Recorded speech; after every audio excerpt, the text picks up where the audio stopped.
গিয়ে দুর্দান্ত এই ভিডিওটার মধ্যে এমন একটা সেক্টরকে নিয়ে আলোচনা করব, সেই সেক্টরটা হচ্ছে ইএমএস সেক্টর।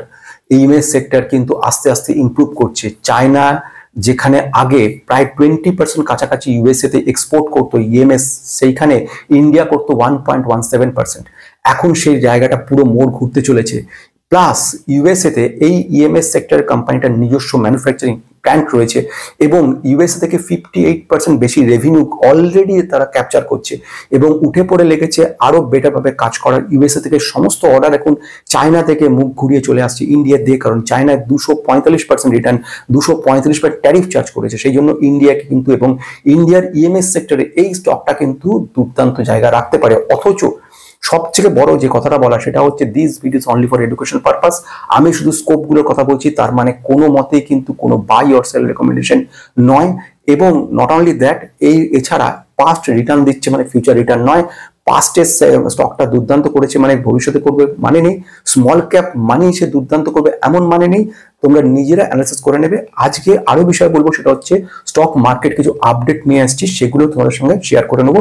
চলো ছটাফট হয়ে চলেছে। এই ভিডিওর মধ্যে ফার্স্ট পার্টের মধ্যে বলবো স্টক মার্কেট আপডেট কিছু বলে দেবো, এবং সেকেন্ড পার্টে সবচেয়ে গুরুত্বপূর্ণ সেটা হচ্ছে ইএমএস সিস্টেম। এই ইএমএস অর্থাৎ ইলেকট্রনিক ম্যানুফ্যাকচারিং সার্ভিসেস, ইএমএস কিন্তু আগামী দিনে ভবিষ্যতে চলেছে। গভর্নমেন্ট অফ ইন্ডিয়া বিশেষভাবে জোর দিয়েছে ব্যাপারে।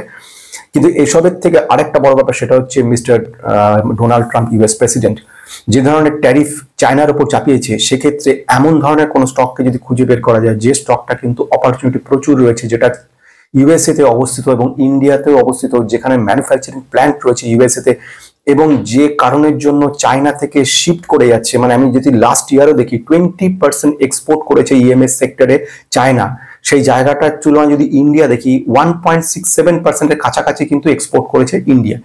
যদি ব্যাপারটাকে পুরো ঘুরে যায় উল্টো দিকে, অর্থাৎ ইন্ডিয়ার দিকে পুরোপুরি এক্সপোর্ট চলে আসে, তাহলে প্রথম যে কোম্পানিটার কথা মনে আসবে আজকে সেই কোম্পানিটা নিয়ে কথা বলবো। সেই কোম্পানি কিন্তু ফান্ডামেন্টালি তেমন কিছু পাওয়ারফুল নয়, প্লাস স্মল ক্যাপ, অনেক বেশ কিছু নেগেটিভ পজিটিভ মেলানো রয়েছে, যেমন প্রোমোটার কিন্তু এখনো কিছু সেল করছে। এবং এই নেগেটিভিটি গুলোর মধ্যে সবচেয়ে বড় গুরুত্বপূর্ণ ব্যাপার, ইউএসএ তে ওদের ম্যানুফ্যাকচারিং প্ল্যান্ট রয়েছে, প্রচুর পরিমাণে ইএমএস প্রোডাক্ট গুলো ওরা ইউএসএ তে সাপ্লাই করে।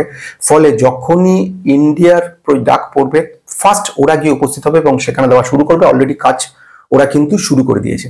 জানাচ্ছি টেক ইনভেস্টর গ্রুপ পক্ষ থেকে, নতুনরা সাবস্ক্রাইব করে বেল আইকনটা প্রেস করো। পুরো আমাদের অজস্র লাইক কমেন্ট শেয়ার। এই ভিডিওটা শুরুর আগে যে কথাটা বলা সেটা হচ্ছে this videos only for education purpose, no buy or sell recommendation. চলে আসা যাক ইম্পর্টেন্ট পয়েন্টগুলোর দিকে। প্রথম যে ঘটনার দিকে লক্ষ্য রাখবো সেটা হচ্ছে কিন্তু আজকে নিফটি দাঁড়িয়ে আছে 23,300-র কাছে, অর্থাৎ প্রায় স্ট্যাগনেট পজিশনে রয়ে গেছে। এবং যেটা বলছিলাম সেন্সেক্স 76,700-র কাছে রয়ে গেছে। এই যে এরকম সিচুয়েশন, এখানে কিন্তু বেশ কিছু নেগেটিভিটি দেখতে পাচ্ছি, যেরকম আইটি সেক্টরটা টপ লুজার বলা হচ্ছে। আইটি সেক্টরের যে পজিটিভিটি গুলো ছিল সেইগুলো এখানে দেখতে পাওয়া যাচ্ছে না। অর্থাৎ দেখছি উইপ্রো প্রায় 5%-এর কাছাকাছি ডাউন হয়ে গেছে। রেজাল্ট যেটা এক্সপেক্ট ছিল সেই রেজাল্ট মতো আসেনি। ইনফোসিসও দেখলাম 1% ডাউন হয়েছে, টিসিএস এ ডাউন হয়ে গেছে, পারসিস্টেন্ট ডাউন হয়ে গেছে। প্রচুর আইটি সেক্টর, এলটিটিএস 3%-এর উপর ডাউন হয়ে গেছে। এগুলো কিন্তু আইটি সেক্টর পুরোপুরি ডাউন। পরিস্থিতি এখন চলছে যেখানে কিনা বলা মুশকিল হয়ে যাচ্ছে যে আগামীকাল কি হবে। কারণ এদিকে ডোনাল্ড ট্রাম্প যে ধরনের পরিস্থিতি সৃষ্টি করছে, একটা ট্যারিফ চার্জ করছে, লেটেস্ট খবর অনুযায়ী প্রায় 245% চায়নার উপরে ট্যারিফ চার্জ করে ফেলেছে। মানে আলটিমেটলি চায়নার কোনো প্রোডাক্ট নিতে চাইছে না, এটা হলো বাংলা কথা। এবার অন্যান্যদের সঙ্গে কিন্তু সে ব্যবস্থাটা করেনি, সেখানে 10% মাত্র রেখে দিয়েছে আগামী 90 দিনের জন্য। 90 দিনের পরে আবার পজিটিভ। আবার সেই ওনারই আবার আরেক ধরনের মতামত দেখা যাচ্ছে, সেগুলো হচ্ছে ইলেকট্রনিক কিছু পার্টসের ব্যাপারে, কিছু সেমিকন্ডাক্টর ব্যাপারে, কিছু ফার্মা সেক্টরেও বেশ কিছু চাপানো যেতে চলেছে। প্লাস এদিকে চায়নার থেকে একদিকে বলছে 145%, 245%, আবার তারপরেই সেখানে বলছে কিছু ইলেকট্রনিক প্রোডাক্ট আপনারা পাঠাতে পারেন, সেখানে আমরা চিন্তা ভাবনা করব। মানে আলটিমেটলি একটা কনফিউজ তৈরি করছে। তো আমরা সেই কনফিউশনে যাব না, আমরা দেখবো একটা স্ট্রং কোম্পানি, তাদের বিজনেস গ্রোথ ভালো রয়েছে, ফিউচার পোটেনশিয়াল ক্যাপাবিলিটি একটা ফিউচার মানে গুড রয়েছে, এবং এর বিজনেসটা ভালো রয়েছে, বিদেশে যেখানে সেই এদিকে ডিমান্ড রয়েছে সেখানে ভালো কাজ করার ক্ষমতা রাখে। এইগুলোকে মোটামুটি দেখে নিয়ে এগোতে হবে। এবার আসলে নেক্সট পয়েন্টের দিকে, কারেন্সি, আমাদের ইন্ডিয়ান কারেন্সি আসছে রুপি স্ট্রঙ্গার হয়ে চলেছে একটু একটু করে। আজকে দেখলাম 21 পয়সা মতো পেরেছে, 5.48-এ চলে এসছে। এফআইআই ইনফ্লোস কিছুটা হচ্ছে, আমরা দেখতে পাচ্ছি এফআইআই কিন্তু কেনা শুরু করেছে। এটাও আরেকটা কারণ ইন্ডিয়ার মানে কারেন্সি পজিটিভ আসার ব্যাপারে, প্লাস আরেকটা ব্যাপার হচ্ছে ডলারও আমরা দেখতে পাচ্ছি ডলার কিন্তু পড়ে যাচ্ছে, মানে উইকেন্ড হয়ে যাচ্ছে ডলার। এটা আবার একটা ইন্ডিয়ার পক্ষে পজিটিভ ঘটনা, যেটা স্বাভাবিক ঘটনা হয়েই থাকে। ইনভেস্টাররা কিন্তু এই মিস্টার ডোনাল্ড ট্রাম্পের কনস্ট্যান্টলি ফ্ল্যাকচুয়েটেড এরকম ব্যাপারগুলো থাকার কারণের জন্য কি নেবে কি করবে না, ট্যারিফ কি রাখবো কি রাখবো না, এই ব্যাপার থাকার জন্য তারা কি করছে, একটা সেফার জোনে আসার চেষ্টা করছে, যেটা আগে একটা আমরা কথা বলেছিলাম যে ম্যাক্সিমাম বন্ডের দিকে আসার চেষ্টা করবে, বন্ড ইল্ড তুলনামূলক বেটার জায়গা। ফলে গ্লোবাল এবং ইন্ডিয়ান যারা ইনভেস্টার রয়েছে তারা কিন্তু একটুখানি থেমে রয়েছে এবং চিন্তা ভাবনা করছে কি করবে, কারণ একটা অনিশ্চয়তার মধ্যে দিয়ে রয়েছে, সেই জন্য কিছু করতে পারছে না। ইন্ডিয়ার কথা না নিয়ে, ইন্ডিয়া কিন্তু ডোমেস্টিক যে কি বলবো, ডোমেস্টিক ইনফরমেশন, ডোমেস্টিক যে প্রোডাক্টগুলোকে সেগুলোকে বাড়ানোর দিকে, মানে ডোমেস্টিক এমফাসাইজিং করার চেষ্টা করছে। ডোমেস্টিক মানে এদিকে জোর দিচ্ছে, ডোমেস্টিক প্রোডাকশনের দিকে, ফিসকাল দিকে, মনিটারি পলিসির দিকে, মানে টোটালি কনসেন্ট্রেট করে ফেলেছে ইন্টারনালি, অর্থাৎ ইন্টারনালি নিজেদেরকে আমাদেরকে আপডেট করতে হবে, না হলে কিন্তু হবে না। সেই জন্য কিন্তু ভারত সরকার একটা লং টার্ম, একটা শর্ট টার্ম, দু ধরনের কিন্তু পরিকল্পনা গ্রহণ করেছে। একটা পরিকল্পনা লং টার্ম, সেখানে আমরা দেখেছি বাজেটে সেই ধরনের ব্যবস্থাগুলো গ্রহণ করেছে, যেরকম কৃষিজ ক্ষেত্রে এগ্রিকালচার সেক্টরকে বুস্ট করার চিন্তা ভাবনা করা, রিনিউয়েবল এনার্জি সেক্টরে, সোলার সেক্টরে যে সমস্ত পিএলআই গুলো দেওয়া যায় কিনা দেখা, ইভি সেক্টরে পিএলআই দেওয়ার ব্যবস্থা করা, এইগুলো দিয়ে ইনিশিয়েটিভ করা, প্লাস ডোমেস্টিক কনজামশন বাড়ানোর জন্য ইনকাম ট্যাক্সে ছাড় দেওয়া, এইগুলো আলটিমেটলি করে ডোমেস্টিক ইমপ্রুভমেন্টে করা, কারণ ওনারা ওটা বুঝে গেছিলেন। শর্ট টার্ম ক্ষেত্রে যদি দেখি, সেখানে কিন্তু এখন এই মুহূর্তে দ্বিপাক্ষিক বৈঠক চলছে এবং এই বৈঠকের আলটিমেট পজিটিভ ফলপ্রসূ হওয়ার সম্ভাবনা রয়েছে। ইন্টারনালি বেশ কিছু জায়গাতে একটা পজিটিভিটি তৈরি করছে এবং চায়নার সমকক্ষ হওয়ার জন্য সেমিকন্ডাক্টর এবং যেটা আমি এখন বলছি ইএমএস, ইলেকট্রনিক ম্যানুফ্যাকচারিং সার্ভিসেস, প্রচুরভাবে জোর দিচ্ছে। আজকের খবর সেটা হচ্ছে IDFC first bank. IDFC first bank কিন্তু 7,500 কোটি ফান্ড রেজ করার চিন্তা ভাবনা করছে এবং সে ব্যাপারে অ্যাপ্রুভালও পেয়ে গেছে। আগামী দিনে বেশ পজিটিভ খবর আমরা শুনতে পাবো। এবারে আসছি যে সেক্টর, সেটা হচ্ছে ইএমএস সেক্টরের মধ্যে, যে সেক্টরটা গভর্নমেন্ট অফ ইন্ডিয়া রীতিমতো বুস্ট করার চিন্তা ভাবনা করছে এবং শুধু বুস্ট তো সবগুলি হচ্ছে, যেরকম আমরা ডিক্সন টেকনোলজিকে দেখেছি, এগুলো মাইক ইলেকট্রনিক্সকে আমরা দেখে নিয়েছি, আমরা দেখেছিলাম এর মধ্যে অ্যাম্বার এন্টারপ্রাইজকে দেখেছি, এরকম অজস্র আমরা কোম্পানিকে দেখেছি যেগুলো ওঠার চেষ্টা করছে এবং সেখানে গভর্নমেন্ট সাহায্য করছে। আজকে যে কোম্পানির কথা বলবো সেগুলো কিন্তু এর থেকে একটু আলাদা। কেন আলাদা? কারণ ইউএসএ এদের ম্যানুফ্যাকচারিং একাধিক প্লান্ট রয়েছে, সেখানে ম্যানুফ্যাকচারিং হয়। এতে এক নম্বর ট্যারিফটার দিকে সুবিধা হচ্ছে, দু নম্বর ঘটনা ইন্ডিয়ার ট্যারিফ কিন্তু চায়নার থেকে অনেক কম, দিয়ে ফলে এখানে যে মেইন বেস রয়েছে, যেখানে মেইন ব্রাঞ্চ আছে, এখানে হিউজ প্রোডাকশন শুরু হয়ে গেছে একেবারে ইউএস স্পেসিফিক। অলরেডি 3 নম্বর পয়েন্ট হচ্ছে, অলরেডি ইউএসএ তে কিন্তু এরা আগেও দিত, এখনো দিচ্ছে, সেগুলো হচ্ছে ইএমএস পার্টস গুলোকে ওরা দিচ্ছে। কি কোম্পানির নাম, কিভাবে কাজ করে, এবারে সেটা বলবো। কোম্পানির নাম হচ্ছে Avalon technology. Avalon technology box বিল্ডের উপর কাজ করে, ইএমএস এর উপর কাজ করে, প্রিসিয়াস ইলেকট্রনিক ইনস্ট্রুমেন্ট যেগুলো হাই ভ্যালু সেগুলো তৈরি করার চেষ্টা করে, সেগুলো এক্সপোর্ট করে। এদের ইউএসএ তে বড় এদের উইং রয়েছে, সেখানে এরা ডিস্ট্রিবিউট করে, সেখান থেকে বহু জায়গাতে এদের কিন্তু ডিস্ট্রিবিউশন চ্যানেলটা বড় রয়েছে। সেকেন্ড পজিটিভ ব্যাপার, সেটাও কিন্তু ইন্টারেস্টিং, সেটা হচ্ছে চায়না যেখানে গতবার দেখলে আমরা 20% বেশি ইএমএস এক্সপোর্ট করতো আর মাত্র 1.17% কিন্তু ইন্ডিয়া করতো, এবার এটা কিন্তু রিভার্স হওয়ার সম্ভাবনাটা আস্তে আস্তে বাড়ছে, মানে চায়নার জায়গাটা ইন্ডিয়া নিতে চলেছে। এটা একটা খুব বড় জায়গা। এরপরের ব্যাপার, অ্যাভালন টেকনোলজির রেভিনিউ 58% আসছে ইউএস থেকে। আমি এটা বলছি না ইউএসএ কোনো আইটি কোম্পানির কথা, ইউএসএ আইটি কোম্পানিগুলো যেখানে ধাক্কা খাচ্ছে, ইএমএস অর্থাৎ যেটাকে আমি বলবো ম্যানুফ্যাকচারিং সার্ভিসেস, বহুবার যেটা আগে বলেছি বহু ভিডিওতে, ম্যানুফ্যাকচারিং ব্যাপারে লক্ষ্য ইন্ডিয়াকে রাখতেই হবে, না হলে ইন্ডিয়া মুছে যাবে। সুতরাং এখানে করার জন্য ওই আইটি আজ থেকে 20 বছরের যে কনসেপ্ট ছিল যে অফশোর অনশোরে বসে ওদেরকে সাহায্য করা, আমেরিকানদের সাহায্য করা, ওদের ব্যাংক ওখানে রয়েছে, তার ডিটেলস কাজকর্ম এখানে বিপিওর মতো হচ্ছে, মানে বিজনেস প্রসেস আউটসোর্সিং এখানে বসে কাজ হচ্ছে, ওদের ওখানে ডেটা এন্ট্রি এখানে বসে কাজ হচ্ছে, ওদের ওখানে ব্যাংকিং রিকনসিলিয়েশন সিস্টেমগুলো এখানে বসে সে তৈরি করে দিচ্ছে, ওখানকার ব্যালেন্স শিট এখানে বসে তৈরি করা হচ্ছে। এই যে জিনিসগুলোকে করা হচ্ছে, এটাতে কিন্তু সার্ভিস মানে ম্যানুফ্যাকচারিং সার্ভিসেস আর নয়, এটাকে আমরা বলবো প্রসেস সার্ভিস, বিজনেস সার্ভিস বলবো, মানে ওখানে ওদের বিজনেস রয়েছে, এখানে সার্ভিস। এবারে ওখানে যদি অবস্থা খারাপ হয় এখানেও তার অবস্থা খারাপ হয়ে যাবে। শুধু সেটা বলে না, যেসব কোম্পানিগুলো ভেবেছিল আগামী দিনে অর্ডার দেবে উইপ্রোকে কিংবা টিসিএস কে, ইনফোসিস, এসিএল টেকনোলজি, টেক মাহিন্দ্রা কিংবা পারসিস্টেন্টকে, তারা এখন পিছাতে শুরু করে দিয়েছে। তারা এখন কস্টটা কমানোর চেষ্টা করছে বিকজ অফ রিসেশন আসতে চলেছে।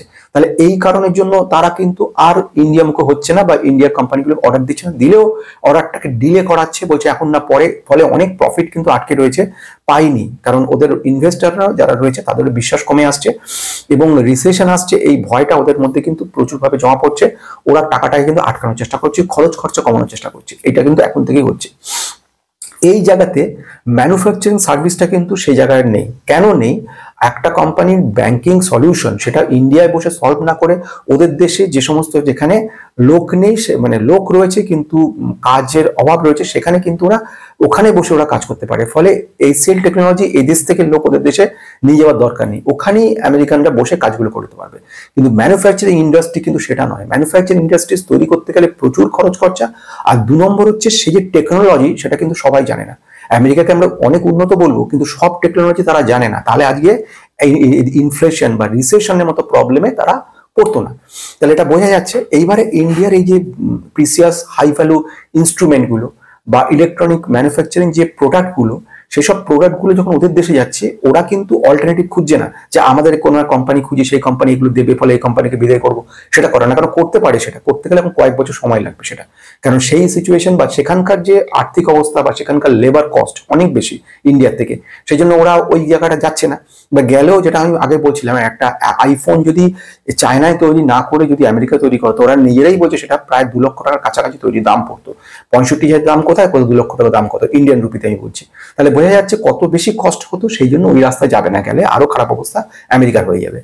এবং সেটার জন্য ওরা ইএমএস সেক্টরটাকে বেশি জোর দিচ্ছে। এবং ইএমএস সেক্টরে আমি যে কোম্পানির কথা বলবো, অ্যাভালন টেকনোলজি। এর সঙ্গে আরেকটা কথা যোগ করা দরকার, সেটা হচ্ছে অ্যাভালন টেকনোলজির আরেকটা বড় গুণ বা সিচুয়েশন হচ্ছে কি, ওরা মার্জিন যেটা রয়েছে না, মার্জিন প্রেশারটা কিন্তু অনেক কম থাকছে, কারণ ইউএসএ তে ওদের ম্যানুফ্যাকচারিং ইন্ডাস্ট্রি থাকার জন্য। ফলে এটাও কিন্তু একটা পজিটিভ পয়েন্ট। অবস্থা কোম্পানির ক্ষেত্রে আগামী ম্যানেজমেন্ট যেটা বলছে 2024 থেকে 27 সালের মধ্যে ওরা একটা বড় মাপের কাজ করতে চলেছে। রেভিনিউ গ্রোথ 30% বেসিসে হবে, এটা ওরা বলছে। এবং এবিটাডি অর্থাৎ earning before tax, depreciation and amortisation, সেটা 57% আসছে। এবং ওরা যেটা বলতে চলেছে সেটা হচ্ছে প্যাট, মানে ট্যাক্স অ্যাডজাস্টেড প্যাট বলে এটাকে, মানে প্রফিট আফটার ট্যাক্স, মানে ট্যাক্স বাদ দেওয়ার পরে যেটা অ্যাডজাস্টেড প্রফিট থাকছে সেটা 80% বেশি কিন্তু 24 সাল থেকে 27 সালের মধ্যে থাকছে। এটা কিন্তু ম্যানেজমেন্ট বলছে। এবং এই ব্যাপারে আমাদের ব্রোকার মতিলাল ওসওয়াল এটাও কিন্তু সার্চ করে দেখেছে। এবং এটা যেহেতু এখানে পজিটিভিটি দেখাচ্ছে, এরকম ব্যাপার দেখাচ্ছে, এভাবে এগোনোর চেষ্টা করছে, আলটিমেটলি এটা কিন্তু একটা বড় জায়গা ভবিষ্যৎ দেখাতে পারে। অথচ এবারে আমি আসবো ফান্ডামেন্টালের দিকে। ফান্ডামেন্টাল কোম্পানিটা কেমন, যেখানে অতীতে কোম্পানি কি দেখিয়েছে। ফান্ডামেন্টাল আমাদের কিন্তু অনেক কিছু দেখিয়ে দেয়, যেটা কিনা ভীষণ জরুরি।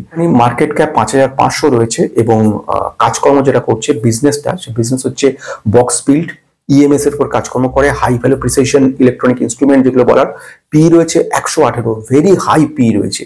প্রোমোটারের সংখ্যা 50.6, প্রোমোটার কিন্তু স্লাইটলি সেল করছে। Debt to equity ratio positive 0.35, মানে এটা পজিটিভ রয়েছে। রিটার্ন অন ক্যাপিটাল এমপ্লয়েড মাত্র 6, রিটার্ন অন ইকুইটি মাত্র 4।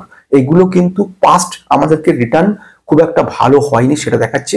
প্রচুর ক্যাপিটাল লাগছে। আমি যদি গত 4টে কোয়ার্টারে আমরা একটু অ্যানালাইসিস করে নিই, রেভিনিউ গ্রোথ দেখি, দেখবো মার্চ 2024-এ ছিল সেটা হচ্ছে 217 কোটি, জুনে 199 কোটি, সেপ্টেম্বরে 275 কোটি এবং ডিসেম্বরে 281 কোটি। আর আমি যদি নেট প্রফিট দেখি, মার্চ 24-এ 7 কোটি ছিল, নেগেটিভ হয়ে গেল জুনে, যেহেতু আমাদের রেভিনিউটা প্রচুর কমে গেল, এক্সপেন্সটা হিউজ হলো, ফলে নেগেটিভ মাইনাস হয়ে গেল 2, মানে 2 কোটি টাকা মাইনাস দেখাচ্ছে, নেট প্রফিট লস। এবার সেপ্টেম্বর মাসে কিন্তু আবার রিকভার করে 17 কোটি প্লাস, এবং ডিসেম্বর 24-এ আমরা দেখলাম 24 কোটি প্লাস। তার মানে এইরকম একটা জায়গা দেখাচ্ছে। প্রোমোটার সেল করছে কিছুটা, এফআইআই ভালো পরিমাণে কিনেছে, ডিআইআই সেল করছে, এবং রিটেলার বা পাবলিক কিন্তু কিছু কিনে চলেছে। এটা হলো সিনারিও। এইবারে লাস্ট কথা যদি বলি, প্রচন্ড রিস্কি স্টক, নেওয়ার আগে 10 বার নিজে অ্যানালিসিস করবে, তারপরে নেওয়ার চেষ্টা করবে। পাস্ট রিটার্ন ভালো দিয়েছে মানে ভবিষ্যতে রিটার্ন ভালো দেবে এমন কোনো কথা নেই। ইএমএস সেক্টরের ইমপ্রুভমেন্ট হবে একদম শিওর, কিন্তু ইএমএস সেক্টরের ইমপ্রুভমেন্টে এর ইমপ্রুভমেন্ট হবে এটাও শিওর, কারণ ইউএসএ তে যে কটা গুটি কয়েক কোম্পানির মধ্যে একটি কোম্পানি এটি, শুধু তাই নয়, পজিটিভিটি থাকা সত্ত্বেও নেগেটিভ পয়েন্টগুলো কিন্তু ভুললে চলবে না, সেগুলোকেও কিন্তু দেখে নিতে হবে। আজকে এই নিয়ে শেষ করছি।